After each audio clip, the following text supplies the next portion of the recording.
with the side bend on the back extension, hip extension, or you can also do it on a GHD. The setup is the most important part. For this particular back extension machine, I have my foot set up on the bottom bar here.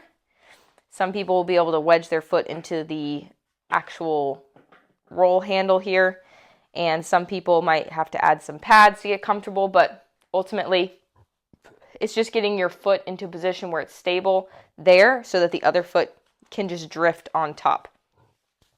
This is important because I'm going to let this foot continue to drift as I go into this exercise. When you go into this exercise, this bottom leg here that's pressing into the bottom bar is going to be bracing. My adductors are going to be bracing as I move into the side bend. When you're going into the side bend, it's important you don't twist and turn your torso, or you get minimal twisting and turning your torso forward or backward. You're just going to work on lateral flexion here. So the torso begins to drop and laterally flex first, and then I allow my entire back torso and this leg to drift up so that my whole body gets into that laterally flexed position. So I start with just the torso, then I move into the rest of my trunk, and I come all the way up.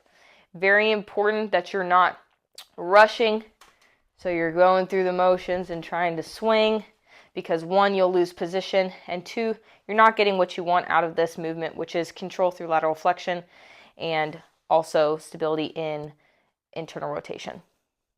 Moving to the side, keeping that chest from rotating in and out, forward or backward.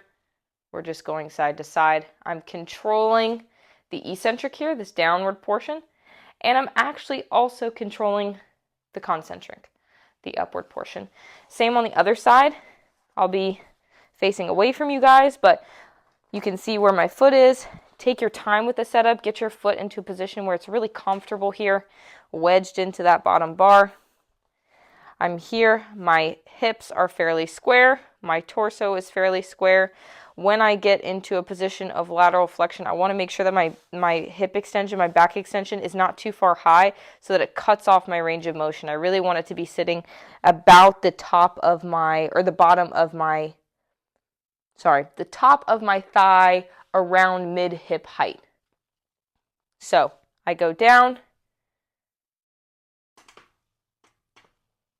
and then I come all the way up. Controlled in both the eccentric and the concentric, making sure that I laterally flex this torso, chest, then the rest of my trunk, and then I come all the way up, controlled.